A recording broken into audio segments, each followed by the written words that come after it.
வணக்கம் and welcome to Emmy Spacy Tamil kitchen. இன்னைக்கு நம்ம சேனல்ல என்ன பார்க்க போறோம் அப்படின்னு சொன்னா, குலதெய்வ கோவில் வழிபாடு வந்துட்டு அவ்வளவு ரொம்ப முக்கியத்துவம் வாய்ந்ததுங்க. நம்ம குலத்தையே கட்டி காப்பாத்தி பல தலைமுறைகளை இதுவரைக்கும் வளர்ச்சி செஞ்சு வந்திருக்கதே நம்மளோட குலதெய்வங்களும் மற்ற தெய்வங்களின் வழிபாடுகளும் தான்.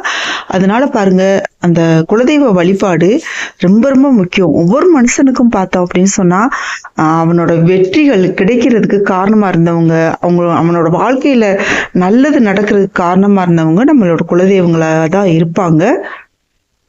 இந்த குலதெய்வ கோவிலுக்கு போகும்போது கட்டாயம் இந்த பொருட்களை வாங்கி போகணுங்க. அது என்ன பொருட்கள் அப்படின்னு சொல்லி பார்க்க போறோம்.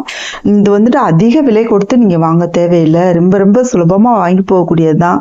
எவ்வளவு ஒரு சூழ்நிலையிலையும் இந்த பொருட்கள் உங்களால வாங்க முடியும். அதனால பாருங்க, இந்த பொருட்கள் வாங்கி போறது ரொம்பவே நல்லது, நல்ல ஒரு பலன்களை தரக்கூடியது. அதனால பாருங்க, கட்டாயம் இந்த பொருட்களை நீங்க வாங்கி போகணுங்க. அது என்ன பொருட்கள் அப்படின்னு சொல்லிட்டு இந்த பதிவுல பார்க்க போறோம். வாங்க வீடியோக்குள்ள போகலாம். அதுக்கு முன்னாடி ஒரு சின்ன விஷயங்க. இந்த வீடியோக்கு நீங்க பண்ணக்கூடிய ஒவ்வொரு லைக் தான் எனக்கு பண்ணக்கூடிய ஒரே ஆதரவு, சப்போர்ட். ஸோ இந்த வீடியோ பிடிச்சிருந்துச்சுன்னா லைக் பண்ணி சப்ஸ்கிரைப் பண்ணிக்கங்க. உங்களோட மேலான கருத்துக்களை கமெண்ட்ல தெரியப்படுத்துங்க. இந்த குலதெய்வ கோவிலுக்கு போகும்போது நம்ம வசதிக்கு தகுந்த மாதிரி, உங்களுக்கு எவ்வளவு வசதி இருக்கோ அந்த அளவுக்கு நம்ம வாங்கிட்டு போகலாம். உங்களுக்கு ஒண்ணுமே இல்லையா, நம்ம ரொம்ப அதிகமா நம்ம செலவழிக்கலாம் அவசியம் இல்லை. நம்மளோட உண்மையான அன்பு பக்தி, நம்ம பிள்ளை நம்மளை நினைக்குதா, நம்ம அம்மாவை பார்க்க போகும்போது நாம நம்ம வந்தாலே போதும், அது மட்டும்தான் நம்மளோட அம்மாவோட எதிர்பார்ப்பாக தான் இருக்கும். நம்ம அது வாங்கிட்டு வரணும், இது வாங்கிட்டு வரணும் அப்படின்லாம் நினைக்கவே மாட்டாங்க. ஆனால் நம்ம அம்மாவை பார்க்கறதுக்கு வெறுங்கை வீசிட்டு போகலாமா, அப்படி போகக்கூடாது இல்லையா? ஏதோ நம்மளால முடிஞ்சதை அது செய்யலாம் இல்லையா?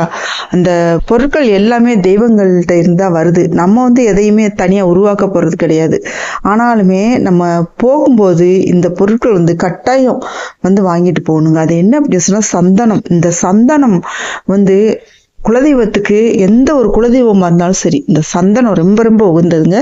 அதனால பாருங்க, எப்போ நீங்க குலதெய்வம் கோயில் போனாலும் சரி, இந்த சந்தனம் வாங்கிட்டு போக மறக்காதீங்க. அது போக விபூதியும் பாருங்க ரொம்பவே உகந்தது. விபூதி குலதெய்வத்துக்கு ரொம்பவே உகந்தது. அதனால உங்களால எவ்வளவு விபூதி வாங்கிட்டு போக முடியுமோ அந்த விபூதி வாங்கிட்டு போங்க. இந்த விபூதி எல்லாம் வாங்கி போய் கொடுக்க, அந்த விபூதி குலதெய்வத்துக்கு போய் கொடுத்தோடனே பாருங்களேன், அவ்வளவு நல்ல விஷயங்கள்லாம் நடக்கும்.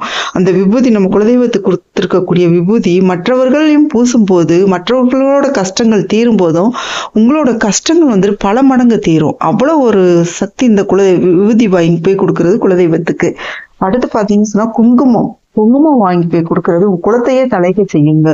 இப்படி ஒவ்வொன்றுக்கும் உங்க பலன் இருக்குங்க. இந்த சந்தனம் வாங்கி போய் கொடுக்கறதுனால உங்க வாழ்க்கையே பாத்தீங்கன்னு சொன்னா நல்ல ஒரு அதாவது எந்த ஒரு தீய சக்திகள்கிட்ட இருந்து உங்களை காப்பாத்தி நல்ல நிலைமைக்கு கொண்டு வரும். அடுத்து பாத்தீங்கன்னா, விபூதி கொடுக்கறதுனால இந்த விபூதி மற்றவர்கள் பூச இந்த குலதெய்வம் கோயில போய் கொடுத்த விபூதி, இந்த கஷ்டங்கள் எல்லாம், உங்களோட கஷ்டங்கள் எல்லாம் தீரும், மற்றவர்களோட கஷ்டங்களும் தீரும்.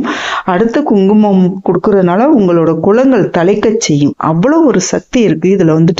இது பெரியவர்கள் வழியா சொன்னது. நீ குலதெய்வம் கோயிலுக்கு போனா சந்தனம் குங்குமம் விபூதி வாங்கி போய் கொடுப்பா அப்படின்னு சொல்லி பெரியவர்கள் சொல்லுவாங்க. இது இவ்வளவு விஷயங்கள் இருக்கு இந்த குங்குமம் விபூதி சந்தனம் வாங்கி கொடுக்கறதுல. அடுத்து பாத்தீங்கன்னு சொன்னா, எப்ப நீங்க குலதெய்வம் கோயிலுக்கு போனாலும் சரி, ஒரு விளக்கு ஒவ்வொரு தெய்வத்தோட சந்நிதியிலையும் ஏற்றி வைக்கலாம். குலதெய்வங்கள்ன்றது ஒரே தெய்வம் மட்டும் இருக்காது.